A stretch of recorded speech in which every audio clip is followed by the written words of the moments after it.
Assalamualaikum warahmatullahi wabarakatuh. Alhamdulillahi rabbil alamin. Wassalatu wassalamu ala ashrafil mursalin. Nabiyyina wa maulana Muhammadin wa ala alihi wa sahbihi ajma'in. Wa ashhadu an la ilaha illallah wahdahu la syarika lah. Wa ashhadu anna Muhammadan abduhu wa rasuluh.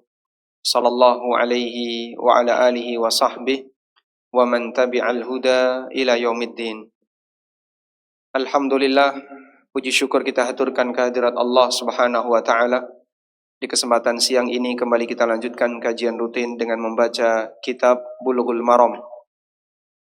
Insyaallah kita akan membaca hadis nomor 540 dan 541. An Aisyah radhiyallahu anha anna Rasulullah sallallahu alaihi wasallam hina tuwfiya sujjiya bi burdi hibaratin muttafaqun alaih. Dari Aisyah radhiyallahu anha, beliau bercerita bahwa Rasulullah sallallahu alaihi wasallam ketika wafat, beliau ditutupi bi burdi hibarah, dengan menggunakan kain burdah hibarah, yaitu kain burdah yang terbuat dari Yaman. Rasulullah sallallahu alaihi wasallam wafat di rumahnya Aisyah radhiyallahu anha, di pangkuan Aisyah radhiyallahu anha, dan kepala beliau berada di dadanya Aisyah radhiyallahu anha. Beliau mengatakan, wa kana an-nabiyyu sallallahu alaihi wasallam baina nahri wa sadri. Nabi sallallahu alaihi wasallam berada di antara leher dan dadaku. Berarti kepala Nabi sallallahu alaihi wasallam berada di dada Aisyah radhiyallahu anha, sedang didekap oleh Aisyah radhiyallahu anha. Dan ini kematian manusia terbaik. Maka definisi husnul khatimah tidak terbatas pada orang yang mati sambil salat, mati ketika sedang berjihad, mati ketika ruku', mati ketika sujud, tidak terbatas pada itu. Karena orang saleh yang terbaik di tengah umat ini, pertama, nabinya sallallahu alaihi wasallam meninggal dunia di pelukan istrinya. Abu Bakar As-Siddiq radhiyallahu anhu, beliau wafat di atas ranjang. Khalid ibn Walid radhiyallahu anhu, beliau meninggal di atas dipan. Dan mereka adalah manusia-manusia saleh. Karena itu bukanlah definisi husnul khatimah ketika seorang hamba hanya yang meninggal saat salat, saat sujud, saat zikir, saat membaca Quran, atau ketika berjihad fi sabilillah. Sehingga seperti apa batasan husnul khatimah? Husnul khatimah adalah ketika seseorang mati dalam keadaan sebagai mukmin ahlu sunnah. Dia meninggal dunia membawa akidah yang lurus. Dia mati dalam keadaan tidak pernah berbuat syirik, atau kalaupun pernah melakukan kesyirikan, dia sudah taubati. Dia mati tidak membawa keyakinan-keyakinan yang menyimpang. Dia mati dalam kondisi seluruh kewajiban agama telah tertunaikan. Dia mati dalam keadaan tidak punya hak dan tanggungan yang masih menjadi utang dirinya bagi orang lain. Dia mati tidak pernah mendolimi orang lain. Atau kalaupun pernah mendolimi, sudah diselesaikan sebelumnya. Itulah seorang yang mati dalam keadaan husnul khatimah. Kemudian saat Rasulullah SAW wafat, kemudian jenazah beliau dibaringkan dan ditutupi dengan burdin hibarah. Burdin bentuk jamaknya adalah burud. Artinya adalah kisaun lahu a'lam. Kain yang punya garis, kain yang bergaris, ada coraknya. Hibarah wahia burudul Yaman. Kain yang terbuat dari Yaman. Tusna'u min qutnin. Yang diproduksi dengan bahan dasar yang diproduksi dengan bahan dasar katan. Katun wa kana asyrafats thiyab 'indahum. Dan dulu di masa itu, kain yang berbahan katun seperti ini termasuk di antara kain yang mahal. Kemudian pelajaran fikih yang bisa kita ambil dari hadis ini, dianjurkan ketika seseorang sebelum dimakamkan dalam posisi baik sudah dikafani maupun belum dikafani, agar ditutupi terlebih dahulu. Bisa dengan jarik, atau dengan sarung, atau dengan kain apapun, agar jenazahnya, jasadnya tidak terlihatan di permukaan. Karena kalau jasad itu ditampakkan di permukaan, mungkin akan ada perubahan, misalnya perubahan warna kulit, atau perubahan perubahan bentuk wajah, dan penampilan yang kurang bagus untuk dipandang mata. Maka sebagai bentuk menghormati jenazah ini, bagian itu ditutupi. Kita ketika punya luka, misalnya luka bernanah atau luka yang nggak nyaman untuk dipandang oleh orang lain, apa yang akan kita lakukan? Kita akan berusaha untuk menutupinya. Walaupun mungkin luka itu tidak berada di area aurat.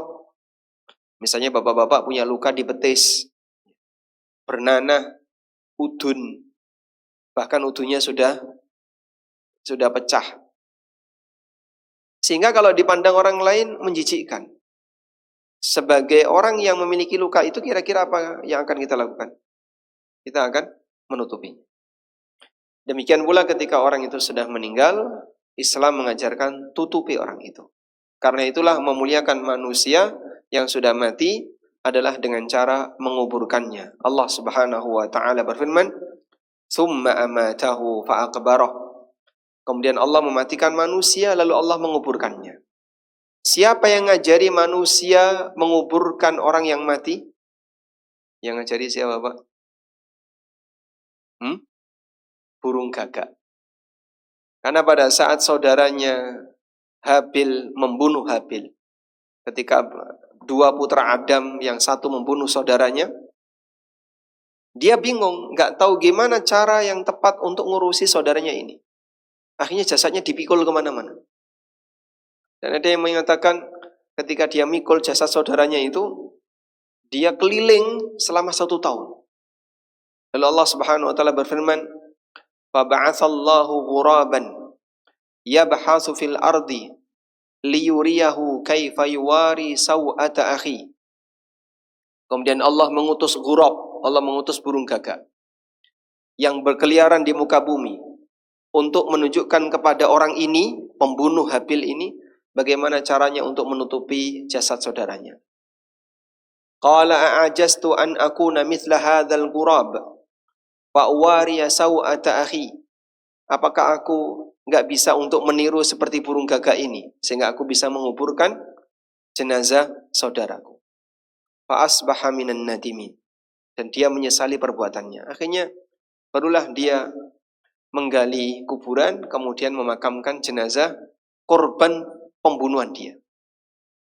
Dan itu peristiwa pembunuhan pertama kali dan orang yang pertama kali dimakamkan di muka bumi.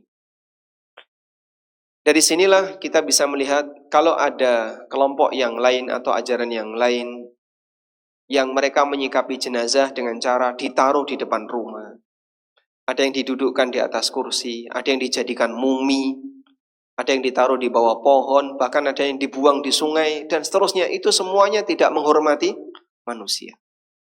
Apalagi dibakar. Tidak ada agama yang lebih memuliakan manusia, hidup maupun mati, selain Islam. Kita bersyukur kepada Allah Subhanahu wa taala. Allah tunjukkan kita hidayah untuk menangani manusia sesuai fitrahnya. Selanjutnya kita beralih ke hadis berikutnya. An Aisyah radhiyallahu anha qalat anna Abu Bakr As-Siddiq radhiyallahu anhu qabbala an-nabiyya sallallahu alaihi wasallam ba'da mauti. Bahwa Abu Bakar As-Siddiq radhiyallahu anhu mencium Nabi sallallahu alaihi wasallam ba'da mautihi, setelah beliau meninggal. Rawahul Bukhari, hadis riwayat Bukhari. Pada saat Rasulullah sallallahu alaihi wasallam wafat, beliau wafat di hari apa? Hari Senin. Nabi sallallahu alaihi wasallam wafat di hari Senin dan dimakamkan di malam Rabu.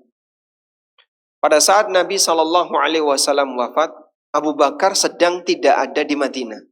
Beliau ada di sebuah tempat Salah satu rumah beliau di daerah namanya As-Sunh. Sin, Nun, Ha. Sunhu. Di daerah As-Sunnah, Abu Bakar ketika itu berada.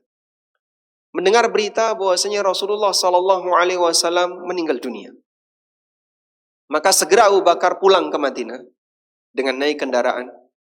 Dan ketika itu Madinah sedang dirundung sedih, Umar bin Khattab ceramah di depan masjid. Siapa yang mengatakan Muhammad mati, dia munafik. Hanya munafik yang bilang seperti itu. Muhammad belum mati. Muhammad sedang mendatangi panggilan Allah selama 40 hari. Sebagaimana Musa mendatangi panggilan Allah selama 40 hari. Dan nanti beliau akan kembali. Ketika Abu Bakar datang, beliau tidak bertanya kepada siapapun. Sudah ramai kumpul di sekitar Masjid Nabawi, orang-orang pada bingung. Ini gimana sebenarnya? Apakah beliau memang meninggal? Ataukah sebenarnya seperti yang dikatakan oleh Umar, beliau sedang mendatangi panggilan Allah? Abu Bakar tidak bertanya kepada siapapun. Dan seperti inilah adab. Ketika ada situasi yang genting, kemudian terjadi ketidakjelasan di tengah masyarakat, jangan mengambil berita sekunder. Kalau bisa mengambil berita langsung dari sumbernya. Sampai kemudian Abu Bakar mendekat kepada jenazah Rasulullah SAW dan memastikan kalau Nabi SAW sudah meninggal. Dicium Nabi SAW oleh Abu Bakar. Lalu beliau mengatakan, "Majtama'a fika mautatan." Tidak mungkin engkau mengalami mati 2 kali. Tabat nafsuka hayyan wa maita. Sungguh indah jiwamu ketika hidup dan setelah meninggal. Setelah itu Abu Bakar menutup jenazah Rasulullah SAW. Lalu beliau menangani urusan yang lebih penting, yaitu untuk menyadarkan kepada masyarakat tentang status Rasulullah SAW. Sebab mereka bingung, ini benar Nabi SAW meninggal ataukah bagaimana? Umar bin Khattab terus berbicara di depan banyak orang. Datang Abu Bakar As-Siddiq radhiyallahu anhu. Manusia yang emosinya lebih terkontrol dibandingkan yang dialami oleh Umar. Umar saat itu emosinya tidak kontrol. Sehingga Umar berbicara tidak sesuai realita. Dan orang kalau dalam kondisi sangat sedih, walaupun dia gagah perkasa, manusia hebat, kalau sedang emosi, jadi nggak normal. Umar bicara dalam keadaan tidak normal. Ijlis ya Ibn al-Khattab, duduk wahai Umar. Giliran beliau yang bicara. Yang lain nggak ada yang berani mengingatkan Umar. Abu Bakar suruh duduk, Umar duduk. Kemudian Abu Bakar menyampaikan sebuah khutbah yang sangat monumental. Khutbah yang menjelaskan tentang kondisi Rasulullah SAW dan menenangkan kaum muslimin ketika itu. Sebelum beliau menyampaikan sebuah berita, dikasih dulu sebuah muqaddimah. Karena ini berat. Sebab tidak semua orang sanggup untuk menerima. May ya'budu Muhammadan fa inna Muhammadan qad mat. Siapa yang nyembah Muhammad, Muhammad sudah mati. Wa may ya'budullaha fa innallaha hayyun la yamut. Siapa yang nyembah Allah, Allah Maha hidup dan tidak pernah mati. Lalu beliau mengutip firman Allah Subhanahu wa taala, "Wa ma Muhammadun illa rasul. Qad khalat min qablihi ar-rusul. Afa immata aw qutila qalabtum ala aqabikum." Muhammad itu hanyalah seorang rasul. Dan sudah banyak para rasul masa silam yang mereka sudah meninggal dunia. Dulu ada Rasul A, ada Rasul B, ada Rasul C yang sudah kalian baca sejarahnya. Disebutkan oleh Allah dalam Al-Quran dan mereka sudah meninggal. Afa immata au qutila. Apakah ketika sang Rasul ini mati atau terbunuh, inqalabtum ala aqabikum, kalian akan kembali ke belakang alias murtad dan tidak mau mendukung Islam? Wa may yanqalib ala aqibai fala yadurrullaha syai'a. Dan siapa yang murtad sama sekali tidak akan merugikan Allah. Ibnu Abbas mengatakan, pada saat Abu Bakar menyebutkan ayat ini, akhirnya ayat ini viral di kalangan penduduk Madinah, seolah-olah baru saja diturunkan. Padahal ayat itu sudah terbiasa mereka baca. Ayat itu sudah terbiasa mereka perdengarkan antar sesama. Tapi tiba-tiba terlupa pada saat Rasulullah SAW wafat. Seperti itulah situasi ketika manusia dalam keadaan emosinya tidak stabil karena terlalu sedih, terlalu apalagi kehilangan orang yang dia cintai. Maka terkadang sampai manusia yang mentalnya sekuat Umar ngomongnya jadi gak benar. Sehingga ada satu doa yang mungkin layak untuk kita baca. Minta kepada Allah Subhanahu wa taala agar Allah jaga lisan kita dalam situasi perasaan apapun yang kita alami. Sebab terkadang orang kalau emosinya sudah gak stabil seperti ini, ngomongnya jadi ngawur. Sehingga menyampaikan yang gak benar. Kadang menyampaikan pernyataan yang merugikan dirinya sendiri. Rasulullah SAW membaca doa, wa as'aluka kalimatal haqqi fil ghadabi war ridha. Aku mohon kepadamu ya Allah kalimatal haqq, kalimat yang benar, ucapan yang benar fil ghadabi war ridha, ketika lagi emosi atau ketika lagi senang. Kadang bapak-bapak, terutama kalau sudah lanjut usia, emosinya makin tertata atau makin gak karuan. Ya, yang sudah punya pengalaman, makin galak atau makin lemah lembut? Renek sing digalaki, wis mati kabeh. Sebagian di antara anak-anak kadang dia curhat, gimana Pak ya saya menyikapi bapak saya. Kita ngomong apa selalu disalahkan. Bersikap A salah, sikap B salah, sikap E salah. Jadi bapak itu makin tua makin sensitif. Istrinya juga bingung, ya bapak itu makin tua makin galak. Atau sebaliknya, kadang ada ibu-ibu yang seperti itu, makin tua makin sensitif. Anaknya ngomong apa, disalahin. Ngomong apa, disalahin. Jadi semuanya serba salah. Karena kestabilan emosinya turun. Makanya seperti ini perlu untuk dipersiapkan sejak awal. Sehingga kadang ada sebagian orang tua yang karena emosinya nggak stabil, anaknya datang, bawa oleh-oleh, seneng, terus langsung dia bilang, ini rumah nanti kalau bapak mati jadi punya kamu. Anak kedua datang, mejeti bapak seneng, langsung dia ngomong, ini rumah nanti kalau bapak mati jadi punya kamu. Anak ketiga juga sama, datang bawa rokok, sabok. Seneng bapak engko nek aku mati rumah ini jadi ketua awakmu. Rumah ini kalau saya mati jadi punya kamu. Mati bapaknya. Lalu tiga anak ini rebutan rumah tadi. Bapak bilang kalau bapak mati ini jadi punya saya. Yang satunya sama juga. Sehingga anaknya berantem gara-gara apa? Bapaknya yang salah ngomong. Coba kalau dia diem, mereka akan bisa menata warisan bapaknya dengan lebih baik. Daripada kayak gini akhirnya yang satu rebutannya enggak terima. Kemarin juga bapak bilang gitu ke saya. Anaknya berantem gara-gara omongan bapaknya.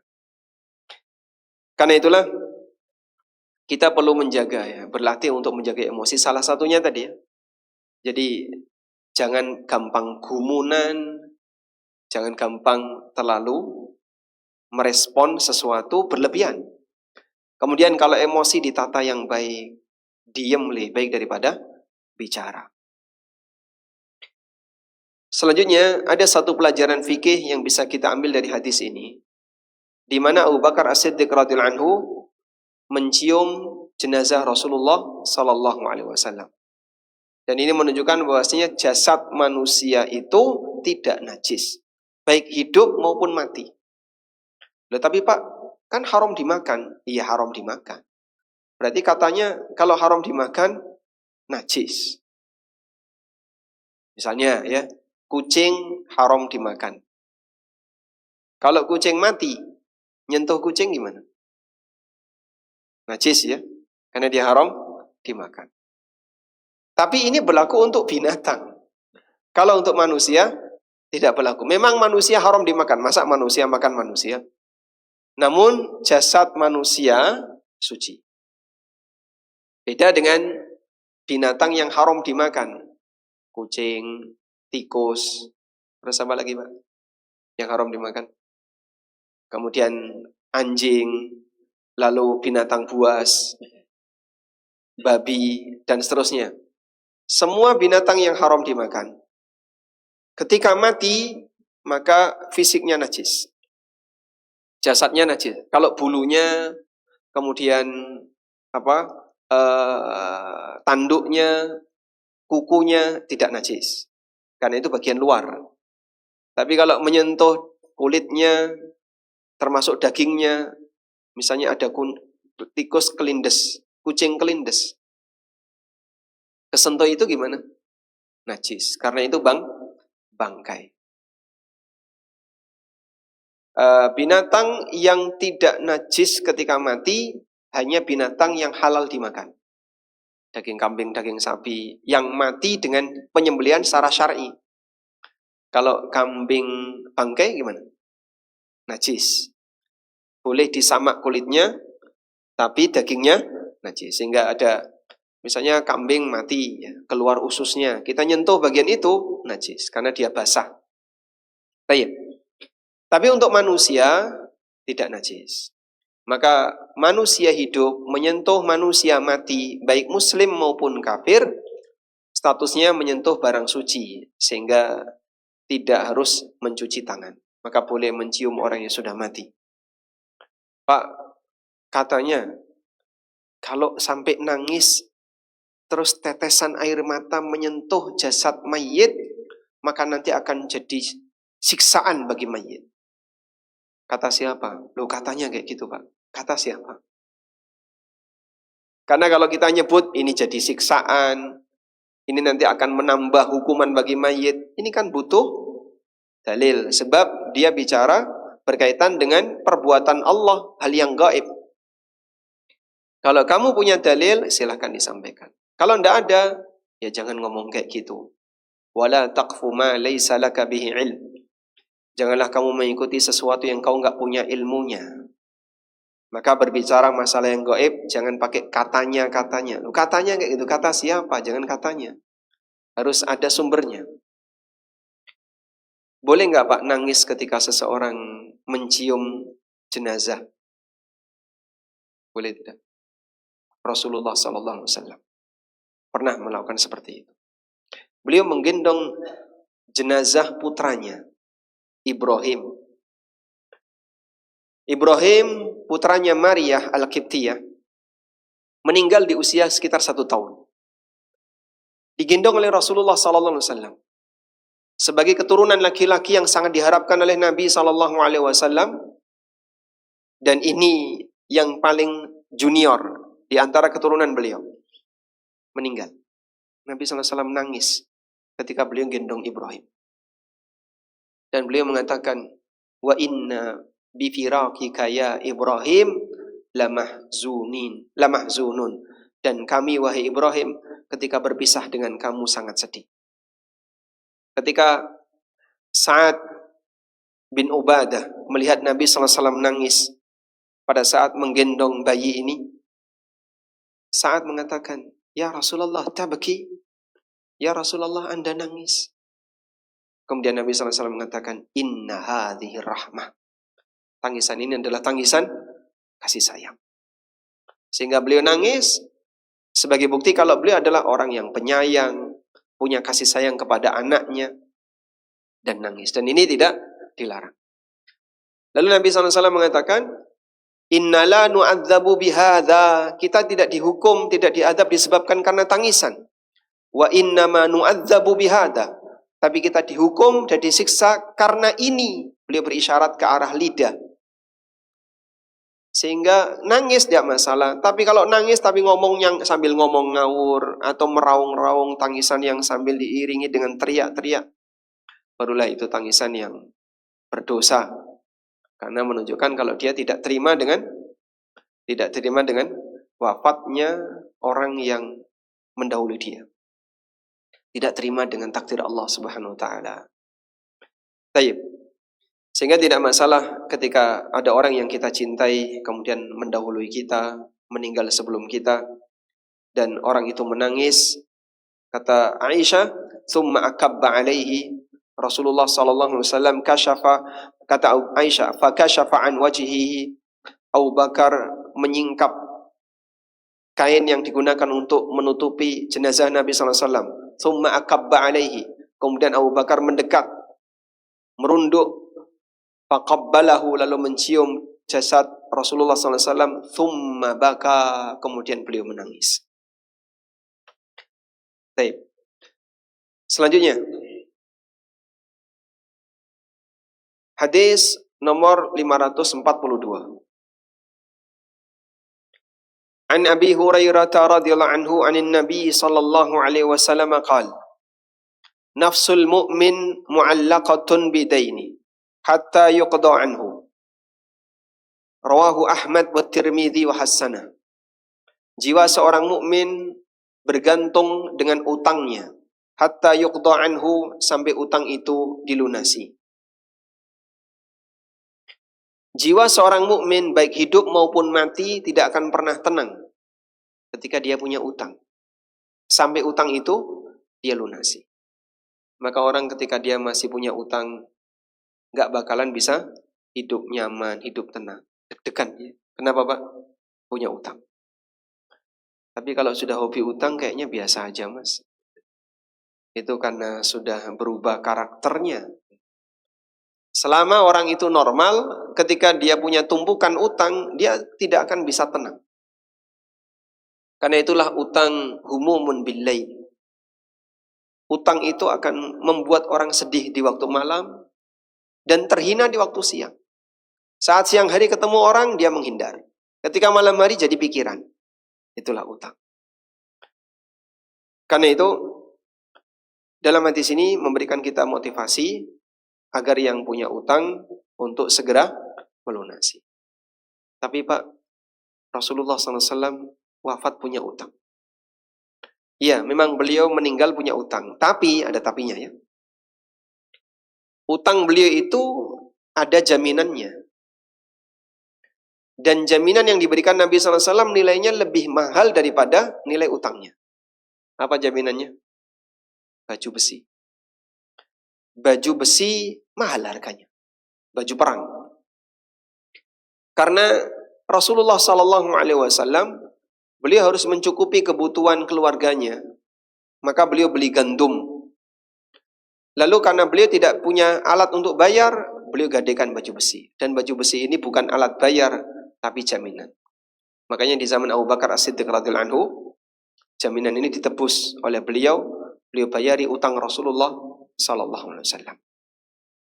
Untuk memberi pelajaran bagi umat bahwa Nabi SAW tidak ngumpulin harta sampai beliau wafat dalam keadaan punya utang. Selanjutnya, sehingga ini jadi pelajaran. Kalau memang ada orang yang punya utang, amankan dengan cara memberikan barang jaminan. Sehingga nanti ketika dia meninggal, barang jaminan ini bisa dicairkan untuk nutupi utangnya. Dan hadis ini juga menunjukkan azmu sya'nid dain. Beratnya urusan utang. Dalam hadis dari Abdullah bin Amr bin As, Rasulullah SAW pernah bersabda, "Yughfaru lisyahid kulla dhanbin illa ad-dain." Bagi orang yang mati syahid, seluruh dosanya diampuni kecuali satu kesalahan, yaitu utang. Artinya utang tidak bisa hilang, ditutupi dengan pahala jihad dan mati syahid. Tanggung jawab utang tidak bisa hilang meskipun orang punya pahala jihad dan mati syahid. Dalam ayat yang lain, al-qatlu fi sabilillah yukaffiru kulla syai'in illa ad-dain.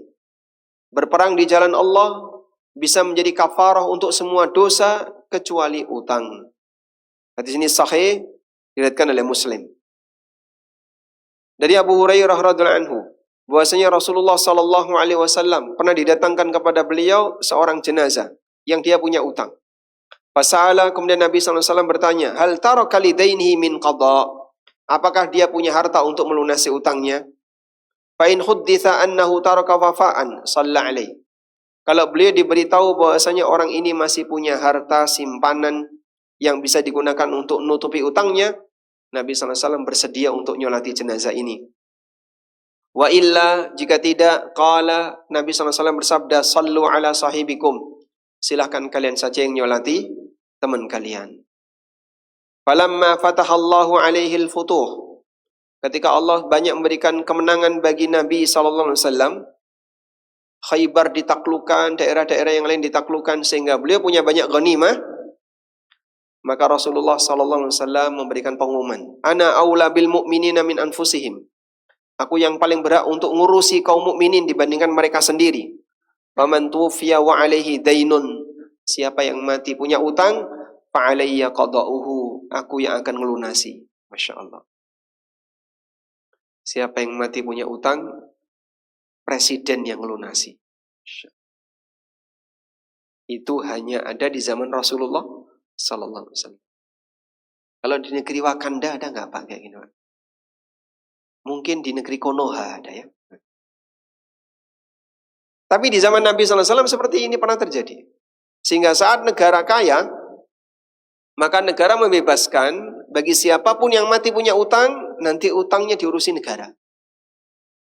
Wa man mata wa taraka malan fawwa li warathatihi. Dan siapa yang mati dia meninggalkan warisan, silakan warisnya dibagi ke ahli waris. Negara nggak minta. Negara tidak minta. Warisannya boleh dibagi kepada ahli warisnya. Tapi kalau punya utang, negara yang menjamin. Masya Allah. Disinilah contoh bagaimana keberhasilan kepemimpinan di zaman Nabi SAW. Tapi beliau sendiri mati punya utang, Pak. Nah ini bukti ya. Negara Muslim yang kaya itu negaranya. Bukan pelaksana negaranya. Sehingga dulu para pelaksana negara, seperti pemimpin tertinggi, kemudian orang-orang yang berada di bawahnya, mereka sederhana. Tapi negaranya kaya. Sehingga memberikan kesejahteraan bagi siapapun yang menjadi penduduknya.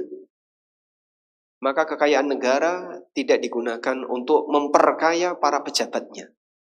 Tapi kekayaan negara menjadi aset negara yang digunakan untuk kemaslahatan masyarakatnya. Dan ini kondisi ketika orang punya utang.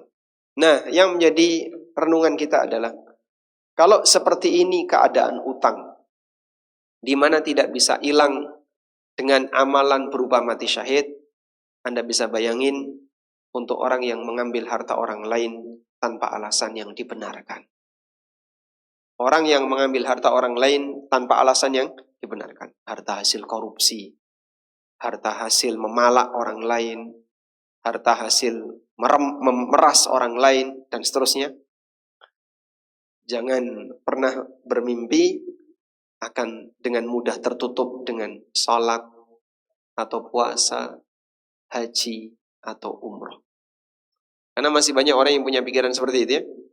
Udah tenanglah, kalaupun kita punya dosa karena korupsi, kita masih punya pahala haji dan umroh, salat di Masjidil Haram yang nilainya lebih baik daripada 100.000 kali salat.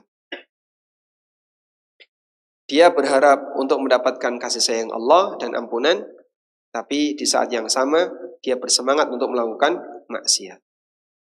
Hadis ini terdapat dalil wajibnya untuk menyegerakan pelunasan utang dan jangan sampai ditunda hingga ajal menjemput.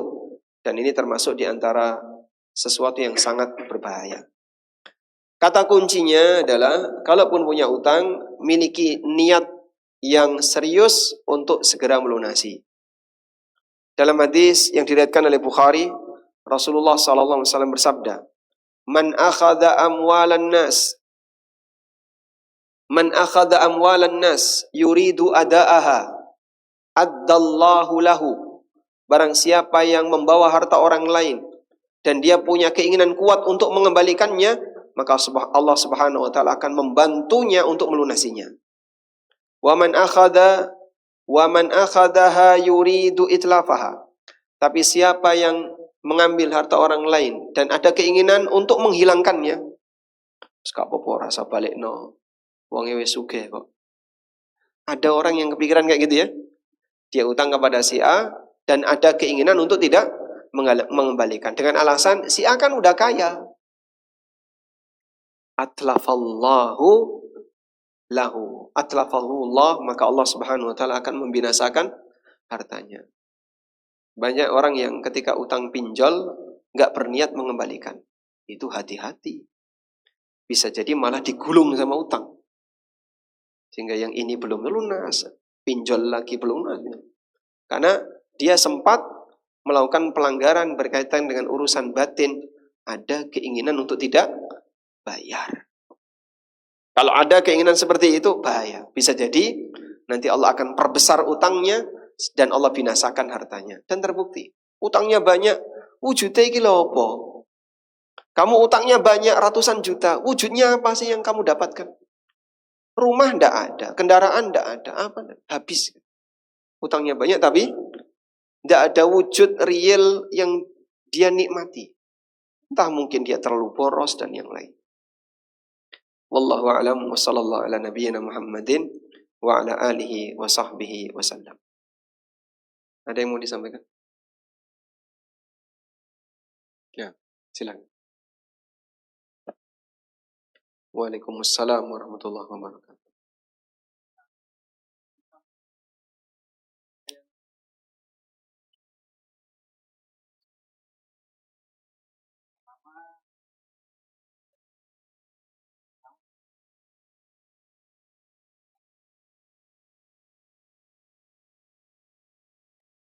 Bapak berniat untuk memutihkan orang yang berutang dari Bapak.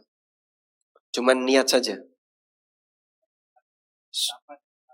Sudah dinyatakan, tapi tidak disampaikan kepada yang bersangkutan. Sehingga yang utang nggak tahu. Ada dua keadaan seperti ini. Pertama, jika yang utang itu lupa atau sengaja melupakan, maka Bapak tidak perlu memberitahu. Insya Allah ini berstatus sebagai sedekah sangat rahasia. Orang lain tidak tahu, itu juga sudah lupa yang utang, atau dia berusaha untuk melupakan, kayaknya juga orang itu sudah nggak ngubris. Pada kondisi ini ketika Bapak nggak bilang ke dia, tapi dalam hati berniat untuk memutihkan, ini akan menjadi sedekah sangat rahasia.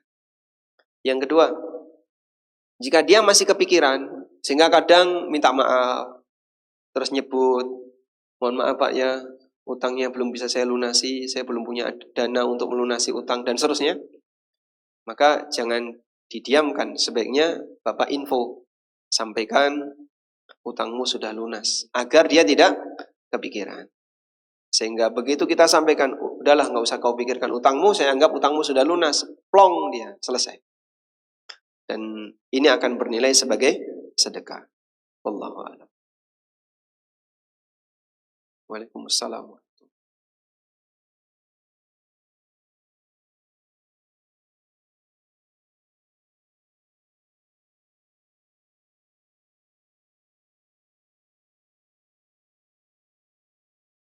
Mempelajari kitab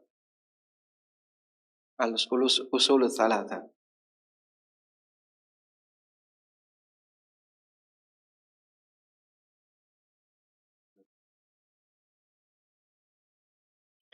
Apakah untuk bisa selamat dari fitnah kubur kita harus belajar usul tsalatsa? Kalau belajar dengan menyebut kitab tertentu tidak harus. Bagaimana dengan orang yang hidup sebelum kitab usul tsalatsa terbit? Intinya adalah dia punya iman yang benar dan terjaga imannya. Karena pertanyaan berkaitan dengan fitnah kubur itu kan pertanyaan di alam kubur. Itu berkaitan dengan masalah iman. Pertanyaan tentang Allah, pertanyaan tentang kitabullah, wa ma ilmuka, apa yang kau pelajari. Sehingga orang yang mempelajari Al-Quran dan hadis dia bisa jawab.